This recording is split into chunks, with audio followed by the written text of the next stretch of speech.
Campione is a harem anime released in summer of 2012 that presents a story about ancient gods, champions, heroes, and hot horny women. That concept sounds pretty cool. That makes a win-win situation in my book. I always find legends and the history of the ancient world fascinating. Yes, man. Not to forget, I also consider anime girls attractive, and Campione has both of these elements for me to delight myself with. Gotta admit, at first I had some issues with the pacing. At first the story seemed to progress a bit too slow, which diminished my initial excitement.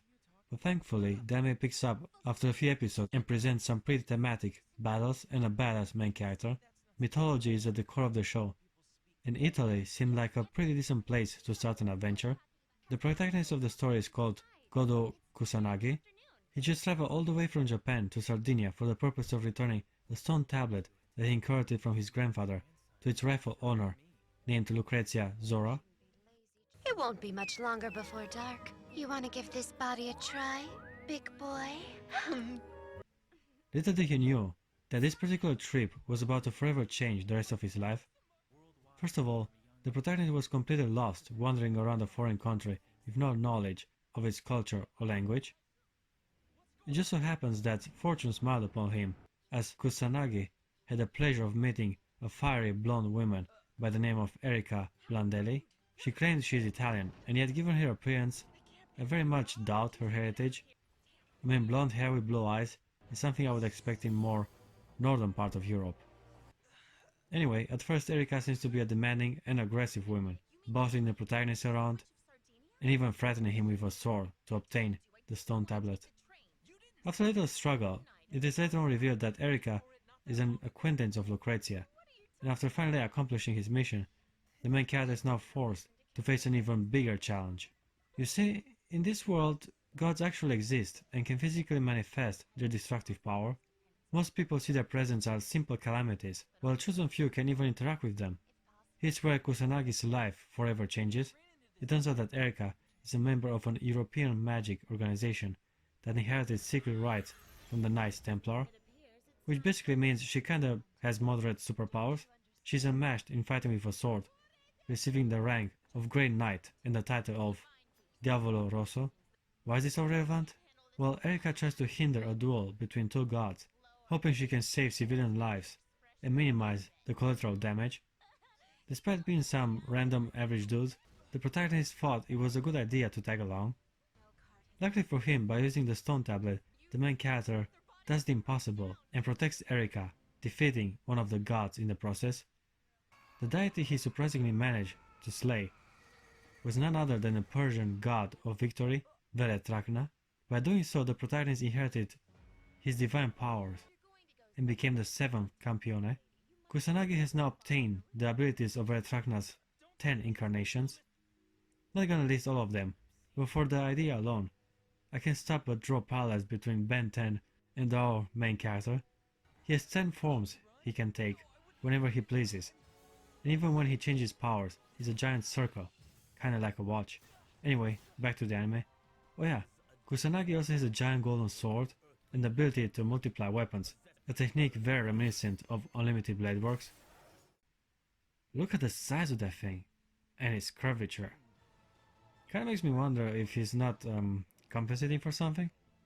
I mean, it worked. As soon as he pulled that thing out, Erika immediately went crazy in love for him. She was distant and arrogant at the beginning, but once he showed his giant sword, our blonde bimbo decided to marry him all of a sudden. You know, I like this. At first I thought the Italian beauty will be some annoying tsundere throughout the show and only open her heart at the very end. Luckily, as I previously stated, she becomes rather easy and has plenty of passionate kisses with the main character. It was rather refreshing to see the protagonist and the many girls he has to his harem interact with each other so honestly and direct. Easily the best part in the anime is how natural the relationship developed, how their bond actually helped the main character gain meaningful information to rise up to otherwise overwhelming challenges. It feels like each and every girl in the harem has a purpose besides getting naked and looking pretty. They are well integrated within the story, intertwining character development with the numerous battles the protagonist has to overcome. Each deity has a secret behind its power, Learning its origin and true nature is key to defeating them. Here's where the power of the kiss comes to play.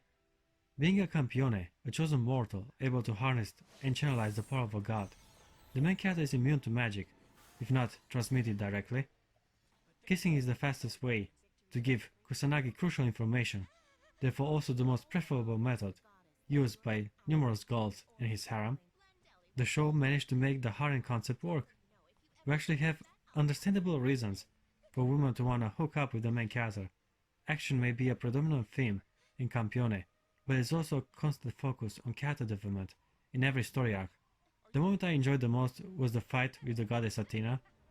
Granted, I was a little disappointed that she takes the appearance of a child. Guess we gotta have a lol in the mix, besides the main character's little sister.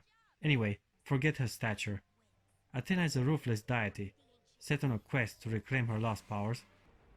Here's where the story takes some interesting liberties regarding her identity. Daime reveals that she is the goddess of snakes and has a strong connection to Medusa. It is also implied that she used to be Zeus' wife, not daughter, which, considering the current Greek legends, isn't outside of realm of possibilities. I like this angle Campione decided to take in regard with the gods. Before being able to injure them in a fight, the protagonist has to learn their origin and abilities. It makes the action even more engaging, as I was wondering what other intriguing information would be revealed about this ancient deity. Another thematic encounter would be when the main character has to fight yet another Campione. Although old, Sasha Vauban is an experienced and powerful adversary. Above all, he has defeated and absorbed the authorities of Apollo and Osiris. Not to mention he can turn into a werewolf and summon the bodies of those he has killed to assist him in a battle. Given his appearance, I would have bet he's a vampire, but I guess a werewolf will do just as fine.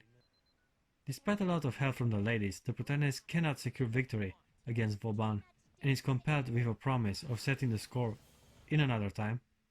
It was a narrative good choice to have the main character defeat such a formidable opponent before reaching the full extent of his power. Would have just cheapened Vauban as a character, but enough about the gods rest. Let's go back to the ladies. Now we have a decent variety of hair color and personalities. Sadly, not so much difference between bust sizes, as they all have modest, painfully realistic bulbs.